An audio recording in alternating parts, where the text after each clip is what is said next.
ہم میں سے کوئی ہے جس کے پاس یہ طاقت ہے کہ جنت میں درخت خرید سکتا ہو؟ ہے وہاں تو پہلے انٹری ہوگی، اس کے بعد پتہ چلے گا کہ جا بھی سکتے ہیں کہ نہیں. مگر ادھر ہی بیٹھے بیٹھے بغیر کسی کوشش کے، بغیر کسی، یعنی اس کا اگر سینس سے سوچے نا، اس کا مطلب یہ ہوا کہ میرے رب کی رحمت یہ چاہتی ہے کہ ہم جنت کے خزانے لوٹیں، ہم اللہ کی رحمتیں لوٹتے رہیں اور بڑی آسانی سے لوٹتے رہیں. لیکن پرابلم یہ ہے کہ ہم اس کے لیے بھی ٹائم نہیں نکالتے. بالکل اسی طرح درود پاک، اگر آپ درود پاک کے فضائل پڑھیں نا، اور انسان باقی ایک بار بیٹھ کے ریئلائز کر لے کیا چیز ہے درود پاک، تو وہ شاید گفتگو کرنا کم کر دے اور اللہ اور اس کے رسول کے ذکر میں زندگی گزارنا شروع کر دے. لیکن گھنٹوں ہمارا موبائل فون ہم سے لے جاتا ہے، سوشل میڈیا کی ایکٹیویٹیز، ہم فارغ بیٹھے ہوتے ہیں، فضول بیٹھے ہوتے ہیں بس، لیکن درود نہیں پڑھتے، ذکر نہیں کرتے. ہمارے اسلاف جو تھے نا، ہمارے بزرگان دین، وہ اتنا ذکر و درود کرتے تھے، اتنا اللہ کا نام لیتے تھے. ایک بار حضرت جنید بغدادی رحمۃ اللہ تعالی علیہ کے بارے میں آتا ہے کہ آپ ایک بار ایک باربر شاپ پہ گئے، مونچھیں کٹوانے، خط بنوانے، بال بنانے. تو اس نے بال بناتے بناتے جب آپ کی مونچھوں کے پاس پہنچا نا، کہتا حضور تھوڑی دیر کے لیے خاموش ہو جائیں کہ مجھے اب آپ کی مونچھیں تراشنی ہے. آپ کے ہونٹ ہل رہے تھے، آپ اللہ کا ذکر کر رہے تھے، یعنی ایچ اینڈ ایوری ٹائم وہ ذکر کرتے تھے. تو اس وقت تھوڑی دیر کے لیے خاموش ہو جائیں، کٹ لگ سکتا ہے، آپ کے ہونٹ کو زخمی نہ ہو جائے. آپ فرماتے ہیں میرے ہونٹ کٹتے ہیں تو کٹ جائے، میں اللہ کا ذکر نہیں چھوڑ سکتا. اچھا، ایک بزرگ کے بارے میں آتا ہے، آپ جدھر سے گزرتے تھے نا، اللہ کا ذکر کرتے ہوئے گزرتے تھے. تو ایک بار آپ ایک اسٹریٹ سے، ایک روڈ سے گزرے، دوبارہ واپس آئے، دوبارہ گزرے. تو کسی نے کہا ابھی تو گزر کے گئے تو پھر دوبارہ کیوں آئے؟ فرمایا میری خواہش یہ ہے کہ میں جہاں سے بھی گزروں نا، اس جگہ کو، اس مقام کو اللہ کے ذکر کا گواہ کر لوں. میں اس گلی سے گزرا، ذکر کرنا بھول گیا تھا، میں اس لیے واپس آیا ہوں کہ یہ زمین کا حصہ بھی میری نیکیوں کا گواہ ہو جائے، میرے ذکر کا گواہ ہو جائے. اچھا، اس کو اب تھوڑا سا کاروباری وے میں سمجھتے ہیں. کاروبار میں جس طرح ہوتا ہے نا کہ یار جہاں پیسے زیادہ، جہاں ارننگ زیادہ، جس آئٹم میں نفع زیادہ، ہم اس میں کرتے ہیں. شرن جائز ہے، ظاہر ہے کاروبار کرنے بیٹھے تو اپنی ارننگ کا تو سوچیں گے نا. تو اگر میں ایک چوٹ کرنے کے لیے، اگر یہ ایک مہینے کے لیے اناؤنسمنٹ کر دیا جائے کہ جو ایک بار درود پاک پڑے گا اس کو 1000 روپے ملیں گے، بتائیں پھر کیا ہوگا؟ ایک بار سبحان اللہ پڑھے اس کو 1000 روپے ملیں گے. بندہ کہ پھر کام کاج پہ جانے کی ضرورت کیا ہے، تسبیح لو بیٹھ جاؤ، ایک دن میں لاکھوں کروڑوں روپے کما لیں گے. ذرا سوچیں، دنیا کی نعمت کا کوئی کمپیریزن ہی نہیں ہے ان نعمتوں اور ان برکتوں اور ان انعامات کے سامنے، جو اخروی انعامات ہیں. تو ہمیں شیطان بازو کا ڈی ٹریک کر دیتا ہے، ہم بھول جاتے ہیں ہم نے اپنے لائف میں اللہ. اچھا، پھر اس کی جو بینیفٹس ہیئر آفٹر کی صرف نہیں ہے، یو فیل فریش. اگر آپ کی زبان ذکر و درود کرتی ہے نا، آپ کا ٹینشن ریلیز ہوتا ہے، آپ اپنی بیماریوں کو دور کر رہے ہوتے ہیں. کیونکہ ایک اور حدیث پاک ہے، جو بندہ ایک بار درود پاک پڑھتا ہے اس پر 10 رحمتیں نازل ہوتی ہیں. اب 10 گناہ معاف ہو جاتے ہیں، 10 درجے بلند ہو جاتے ہیں. اتنا کلیمٹیز کا ٹائم ہے، پرابلم کا ٹائم ہے، وائرسز چل رہے ہیں.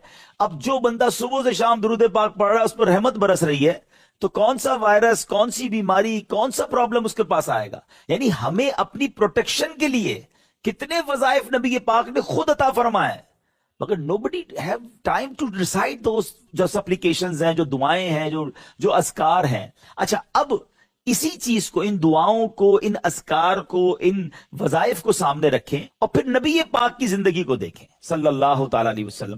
میرے آقا تو خود رحمت کا دریا ہیں، مگر آپ خود کتنا ذکر کیا کرتے. Actually Quran is the message of Allah سبحانہ و تعالیٰ فار آل آف اس. وہ تو اللہ کا پیغام ہے مسلمانوں کے نام، مگر اس پیغام کو ہم پڑھنے کے لیے تیار نہیں ہیں، اس کو سمجھنے کے لیے تیار نہیں ہیں، اس کے لیے ٹائم ہی نہیں ہے ہمارے پاس. شیر خدا مولا علی کرم اللہ تعالی الکریم سے قرآن کی اہمیت سمجھیں. مولا علی فرماتے ہیں کہ جب میرا جی چاہتا ہے نا اللہ مجھ سے بات کرے، try to feel the words, یہ ذرا الفاظ کی چاشنی لینے کی کوشش کرو.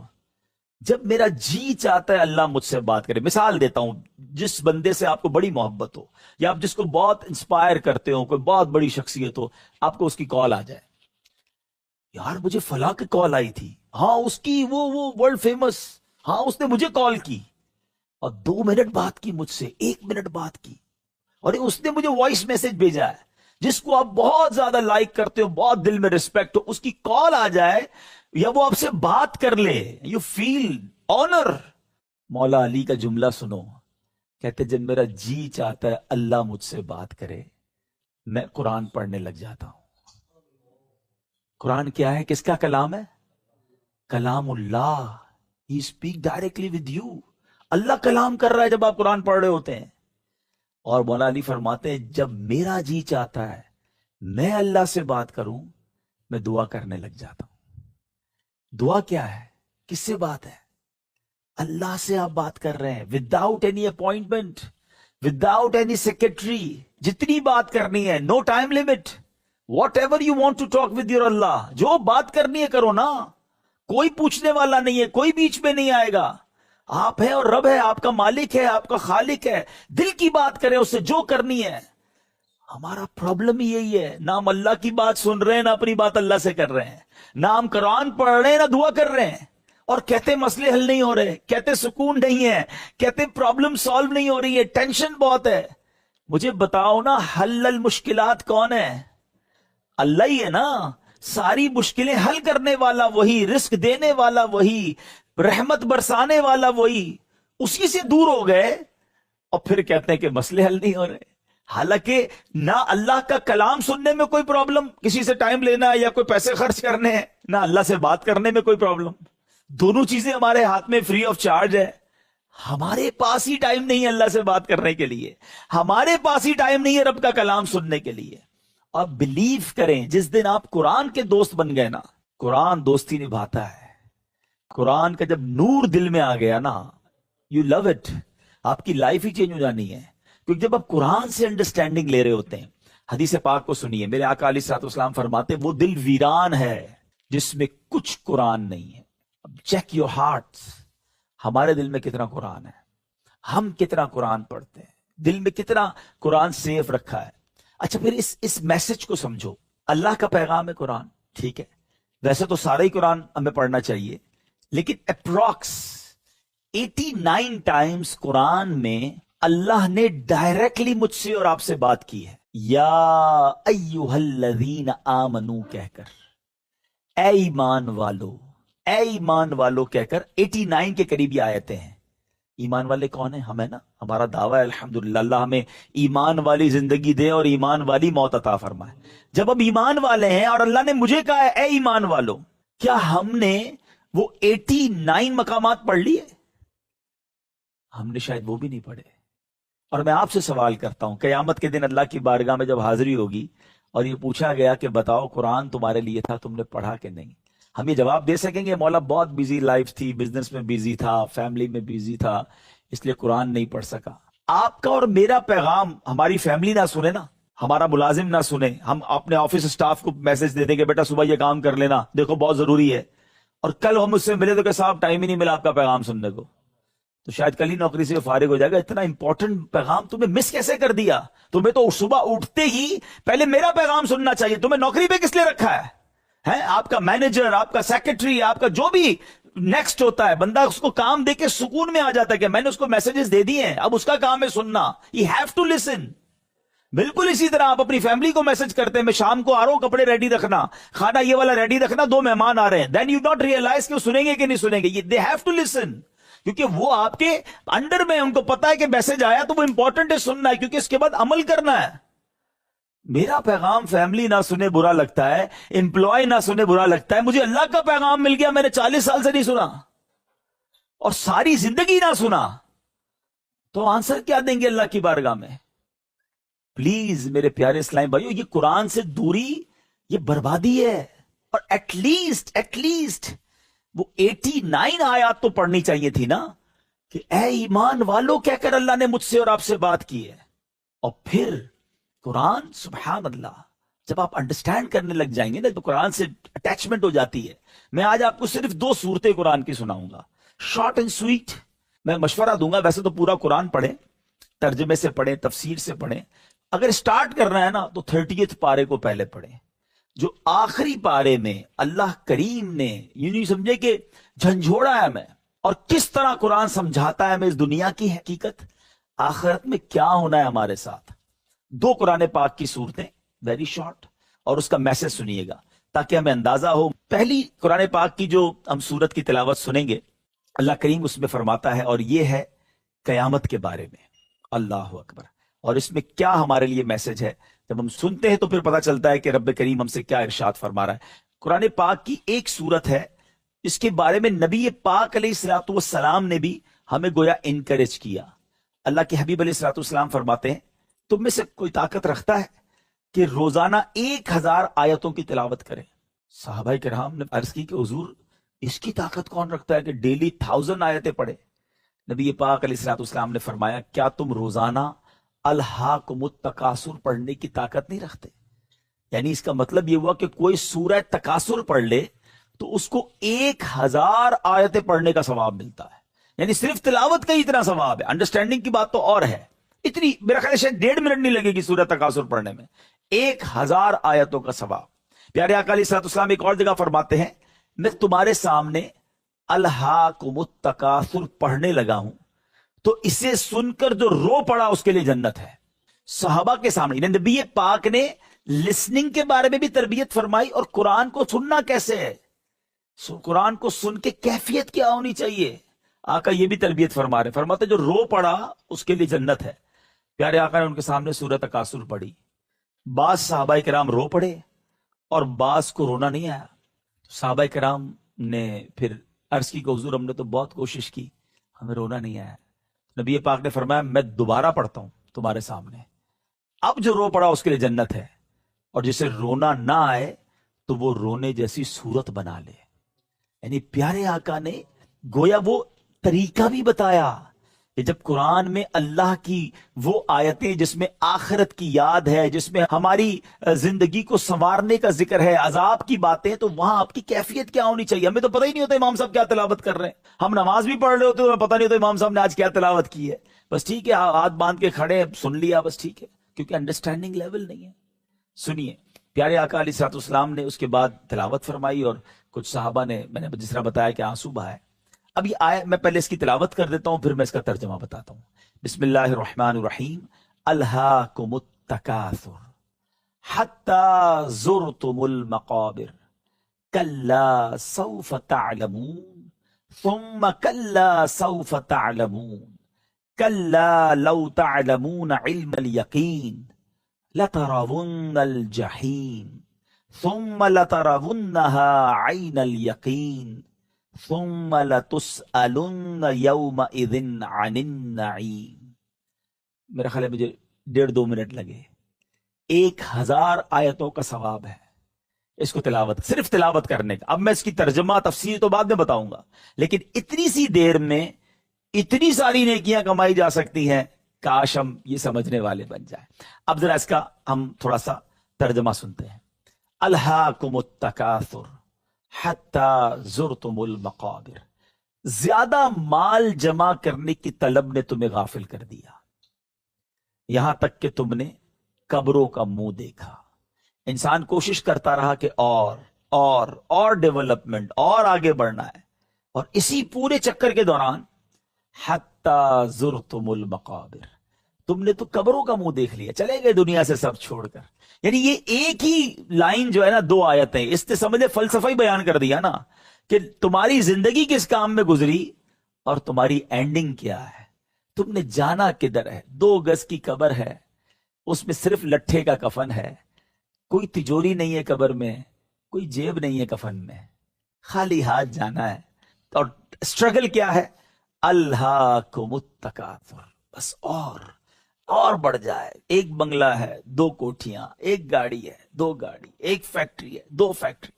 حتی زرتم المقابر، اینڈ آف دا ڈے تم پہنچ گئے اپنی قبر کے اندر. اللہ اکبر.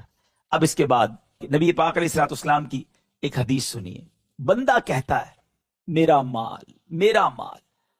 آقا فرماتے اس کے لیے تو اس کے مال سے صرف 3 چیزیں ہیں جو اس نے کھا کر فنا کر دیا، کھا لیا اس نے. سیکنڈ، اس نے پہن کر بوسیدہ کر دیا. اور نمبر 3، کسی کو دے کر اچھے کام میں خرچ کر کے آخرت کے لیے ذخیرہ کر دیا. اس کے سوا تو جو ہے وہ جانے والا ہے، اور وہ ان لوگوں کے لیے چھوڑنے والا ہے. کیونکہ ہمارا تو مال نہیں بچے گا، ہم مر جائیں گے، وہ تو پیچھے رہ جائے گا. میرا تو وہ جو میں نے کھا لیا، پہن لیا یا آگے بھیج دیا. آگے ڈپازٹ کر دیا. لیکن ہم اس چیز کو بھول جاتے ہیں.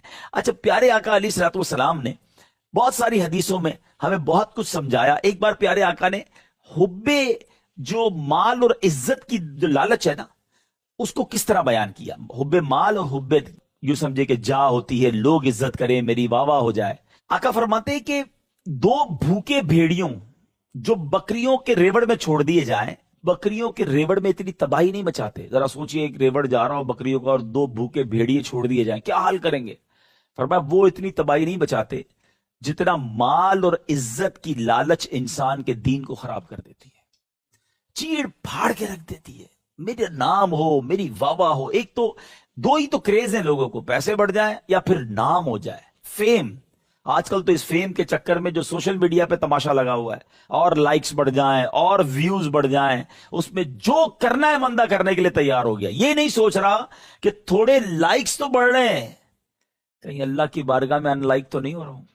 اور یہ وہ جو ویڈیوز اور جو فیم کے چکر میں کام ہو رہا ہے، وہ تو اتنا خراب ہے کہ وہ باقی رہنے والا ہے. ہم دنیا سے چلے جائیں گے، وہ ویڈیوز، وہ تمام چیزیں باقی رہیں گی. اگر غلط چیزیں چھوڑ کے چلا گیا تو جب تک وہ دیکھی جاتی رہیں گی قبر میں مار پڑے گی. اللہ کرے ہمارے نوجوانوں کو عقل آئے کہ یہ چند ویوز اور چند لائک کے لیے جو تماشا لگایا ہوا ہے، یہ مارے جائیں گے.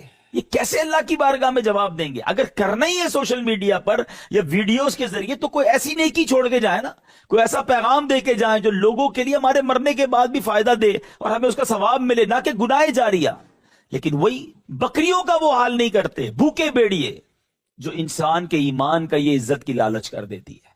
اچھا، ایک اور جو نا انسان زندگی گزارتا ہے کہ نام ہو جائے نا، ٹیگ لگ جائے نام کے ساتھ، کوئی نہ کوئی چیئرمین، کوئی وزیر، تو کوئی ایم این اے، تو کوئی M P A, whatever, کسی طرح کی کوئی میرے نام کے ساتھ ٹیگ لگنا چاہیے کہ میں جناب یہ ہوں. میں اپنا تعارف تو کراؤں، صرف نام کیسے بتاؤں؟ کسی جگہ کا بڑا ہو جاؤں، چلو جناب کسی اسمبلی میں نہیں پہنچ سکا تو کم از کم اپنے محلے کا ہی بڑا ہو جاؤں. لوگوں کو کریز ہوتا ہے. لیکن یہ تمام ٹیگز جتنے بھی ہیں، ریٹائرڈ ہو جائے یا جو بھی ساتھ لگا دیں. ایک تھوڑی دیر کے لیے میں کسی اور کی اگزامپل نہیں دیتا، میں اپنی اگزامپل دے دیتا ہوں تاکہ کسی کو برا نہ لگے.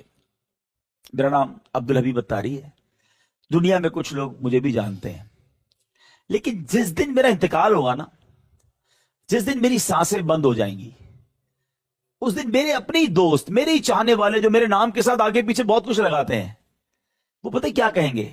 میت کدھر ہے؟ ارے میرا نام تو عبدالحبیب اتاری تھا، میرے نام کے ساتھ کچھ عہدہ بھی آپ لگاتے تھے، میرے بعد بھی نام کے آگے کچھ بولتے تھے، وہ کدھر گیا سب؟ آپ تو کہہ رہے ہیں میت کدھر ہے؟ جنازہ کتنے بجے ہے؟ میت کو غسل کب دیا جائے گا؟ ختم. ادھر میری سانسیں بند، ادھر میرا نام ہی چلا گیا. جس نام کو بنانے کے لیے کارڈ میں چھپواتا تھا، ٹیگز لگواتا تھا، تختیاں لگاتا تھا، ٹیبل پہ رکھتا تھا، تصویریں لگاتا تھا، ادھر میری سانسیں بند ہوئی. کوئی تو بتاؤ کہ میں کون تھا، میرا عہدہ کیا تھا؟ میت کب آئے گی؟ جنازہ کب ہوگا؟ اللہ اکبر. سوچو، جس نام کے چکر میں ساری زندگی گزاری، سانس بند ہوتے ہی وہ نام ختم ہو جائے گا. اور یہی میرے آقا فرما رہے ہیں، عزت کی جو لالچ ہے وہ برباد کر دیتی ہے دین کو. ہم بھول بیٹھے ہیں کہ ہم سب نے مرنا ہے. اور بالکل اسی طرح مال کی لالچ قرآن جھنجھوڑ رہا ہے. اور پیارے آقا علیہ الصلوۃ والسلام کی جو ایگزامپلز ہوتی ہیں نا، میں آپ کو ایک اور، سبحان اللہ، نبی پاک علیہ الصلوۃ والسلام نے بہت خوبصورت واقعہ بیان کر کے اپنے صحابہ کو سمجھایا. مال، اولاد اور اعمال، تین چیزیں تو ہے نا ہماری زندگی میں، یا تو ہمارے کام ہے، یا ہماری اولاد ہے، یا ہمارا مال ہے. انسان ان تین چیزوں کے گرد ہی گھوم رہا ہوتا ہے. نبی پاک نے ان تینوں چیزوں کو کتنا خوبصورت ایکسپلین کیا.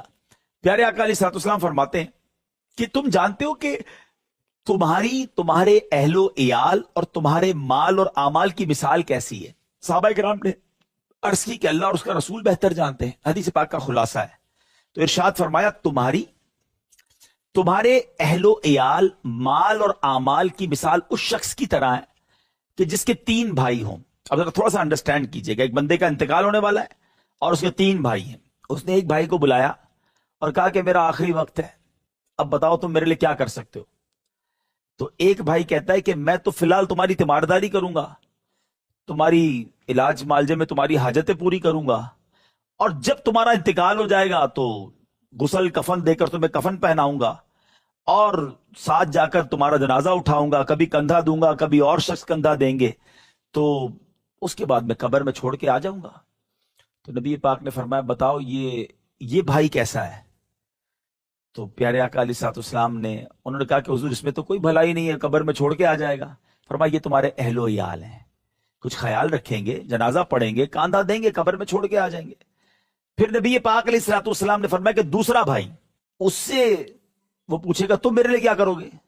تو کہے گا آپ جب تک زندہ ہے میں آپ کے ساتھ ہوں، مرنے کے بعد میں رخصت ہو جاؤں گا۔ آقا فرماتے بتاؤ بھائی یہ بھائی کیسا ہے؟ کہا حضور یہ تو کسی بھی کام کا نہیں۔ کہا تو یہ تمہارا مال ہے، جیسے ہی تم مرو گے تم سے جدا ہو جائے گا۔ تیسرے بھائی کو وہ بندہ بلاتا تم میرے لیے کیا کرو گے؟ وہ کہتا ہے کہ میں تمہارے ساتھ جو ہے گھبرانا نہیں، تمہارے ساتھ قبر میں بھی آؤں گا، تمہیں وحشت سے بھی بچاؤں گا، تو جب حساب کتاب کا دن آئے گا تو میں تمہارے میزان میں جا کر بیٹھ جاؤں گا، تمہارے وزن کا جو نیکیوں کا پلڑا ہوگا نا بھاری کر دوں گا۔ تو آقا فرماتے بتاؤ یہ بھائی کیسا ہے؟ کہا صاحب حضور یہ تو کمال کا بھائی ہے کہ قبر میں بھی ساتھ آئے گا، قبر کی وحشت بھی دور کرے گا، میزان عمل پر بھی کام آئے گا۔ نبی پاک نے فرمایا یہ تمہارے اعمال ہیں۔ کتنی خوبصورت اگزامپل کے ساتھ نبی پاک نے ایک پورا سینیریو بنا کے سمجھایا نا، کہ مرتے وقت تین بھائی تھے، تینوں سے پوچھا بتاؤ کون کب تک ساتھ دے گا؟ ایک بھائی کہتا ہے قبر میں بھی آؤں گا، قیامت والے دن بھی آؤں گا، ادھر بھی بچاؤں گا تمہیں۔ آقا نے فرمایا یہ تمہارے اعمال ہیں۔ اب سوچ لو کہ اعمال کی ویلیو کیا ہے، اور اب اعمال کو کتنا بہتر کرنے کی ضرورت ہے، اور یہی تو قرآن کہہ رہا ہے الہاکم التکاثر حتی زرتم المقابر۔ اب اگلی آیت سنیے، اللہ فرماتا ہے کلا سوف تعلمون ثم کلا سوف تعلمون کلا لو تعلمون علم الیقین لترون الجحیم۔ قرآن کہتا ہے ہاں اب جلد جان جاؤ گے، کیونکہ قبر میں پہنچ گئے نا، جلد جان جاؤ گے۔ پھر یقیناً انفسائز، اچھا قرآن کا ایک بڑا خوبصورت اسلوب سمجھیے گا۔ قرآن کو جب کسی چیز کو انفسائز کرنا ہوتا ہے نا، سمجھانا ہوتا ہے، اٹریکٹ کرنا ہوتا ہے، بات کو ذہنوں میں بٹھانا ہوتا ہے، ریپیٹ کیا جاتا ہے۔ القارعۃ ملقارعہ، اگین کیا تم نے جانا قارعہ کیا ہے؟ انا انزلناہ فی لیلۃ القدر وما ادراک ما لیلۃ القدر۔ اگین قرآن خود ہی کوسچن کرتا ہے بعض اوقات کہ تم نے کیا جانا، بیکاز وہ ہماری اٹریکشن لیتا ہے کہ یہ بڑی اہم بات ہو رہی ہے۔ پھر اس کے بعد قرآن خود ہی ڈیفائن کرتا ہے۔ وہی قرآن کو انڈرسٹینڈ جب ہم کریں گے تو باتیں سمجھ آئیں گی۔ تو فرمایا کلا سوف تعلمون ثم کلا سوف تعلمون، یقیناً تم جلد جان جاؤ گے۔ کیا جان جائیں گے بھائی؟ یعنی ہمیں ایک کوسچن کریٹ کر دیا، کچھ جاننا ہے مرنے کے بعد، قبر میں جانے کے بعد کچھ واقعی جاننا پڑے گا۔ اب آگے قرآن خود ہی ڈیفائن کر رہا ہے کہ کیا ہے، کلا لو تعلمون علم الیقین، کہتا ہے قرآن یقیناً اگر تم یقینی علم کے ساتھ جانتے تو مال سے محبت نہ رکھتے، لترون الجحیم، بے شک تم ضرور جہنم کو دیکھو گے۔ پھر بے شک آگے قرآن دوبارہ ریپیٹ کر رہا ہے ثم لترونها عین الیقین، پھر بے شک تم ضرور اسے یقین کی آنکھ سے دیکھو گے۔ پھر فرماتا ہے ثم لتسألن یومئذ عن النعیم۔ یہ ایک آیت جو ہے نا یہ بہت کچھ بتا رہی ہے۔ قرآن فرماتا ہے پھر بے شک ضرور اس دن تم سے نعمتوں کے متعلق پوچھا جائے گا۔ نعمتیں جو دی ہیں نا اللہ نے، یہ وداؤٹ کوسچنیبل نہیں ہے۔ کسی کو مال دیا، کسی کو صحت دی، کسی کو عزت دی، کسی کو کروڑوں سے اچھا بنایا۔ ہم کہتے ہیں میرے والد نے چھوڑا تھا، ہیں ہمیں تو بہت محنت کی تو پیسہ بن گیا، ہمیں تو بھائی نام مل گیا، بڑے خاندان میں ہم تو، اللہ نے صحت بڑی اچھی دی ہے۔ یہ سب اللہ نے دیا ہے، ہم میں کوئی کمال نہیں ہے۔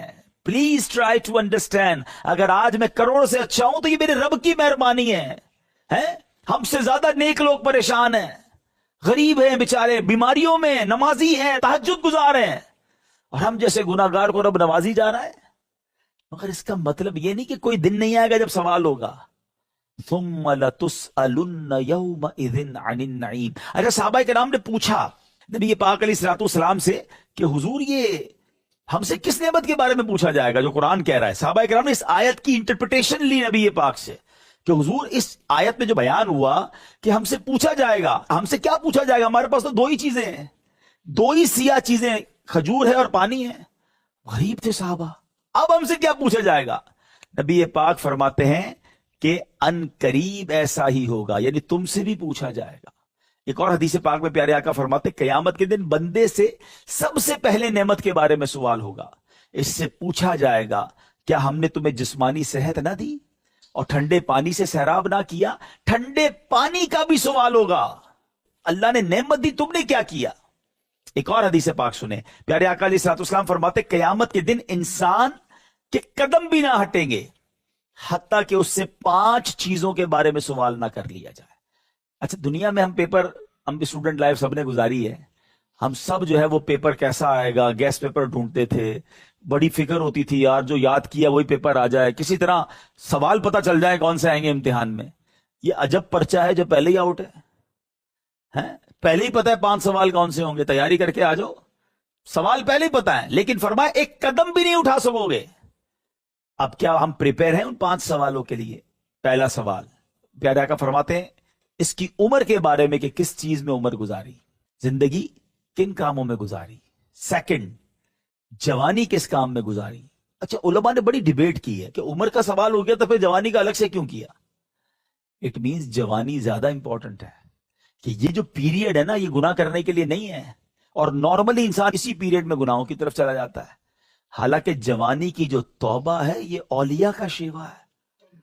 جوانی کی عبادت جو ہے یہ اللہ کو بڑی پسند ہے۔ دیکھیں اللہ نے اعضاء سلامت دیے ہیں، اور ہم شیطان کی باتوں میں آ جائیں، بزرگوں سے پوچھیں، کئی بزرگ آنسوؤں سے روتے کاش صحت اچھی ہوتی تو کھڑے ہو کے نماز پڑھتے، ہم روزے رکھتے، ہم اور تراویحاں پڑھتے، بڑھاپے میں جا کر کئی عبادتیں کرنے کا جی چاہتا ہے انسان نہیں کر سکتا، اور جوانی میں ہم کرتے نہیں ہیں کہ بڑھاپے میں کر لیں گے۔ اصل عبادت کا لطف اور عبادت کی جو جس کو کہتے ہیں روحانیت ہے وہ ہے جوانی میں، اور ہم جوانی دوسرے کاموں میں گزار رہے ہوتے ہیں۔ سوال ہوگا قیامت کے دن کہ جوانی کیسے گزاری، تیسرا کہاں سے کمایا، چوتھا کہاں خرچ کیا، پانچواں سوال ہوگا کہاں سے علم حاصل کیا اور اس پر کتنا عمل کیا۔ القارعۃ ما القارعہ وما ادراک ما القارعہ، تم نے کیا جانا قارعہ کیا ہے؟ اس دن کیا ہوگا؟ یوم یکون الناس کالفراش المبثوث وتكون الجبال كالعهن المنفوش فأما من ثقلت موازینہ فهو في عیشة راضیہ۔ قرآن کہتا ہے قیامت کے دن کیا ہوگا؟ فرمایا جب ایسا سینیریو، پہلے سینیریو بتایا کہ یوم یکون الناس کالفراش المبثوث، اس دن آدمی ایسا ہوگا، لوگ ایسے ہوں گے جیسے پھیلے ہوئے پتنگے۔ آپ نے دیکھا بارش ہوتی ہے تو پتنگے جو کبھی ادھر جا رہے ہوتے ہیں کہ دیر از نو ڈائمینشن، ادھر گر رہے ہوتے ہیں ادھر پڑ رہے ہوتے ہیں، کہ لوگ بھاگ رہے ہوں گے، خوف ہوگا کیونکہ زلزلہ آئے گا، دل دہل رہے ہوں گے۔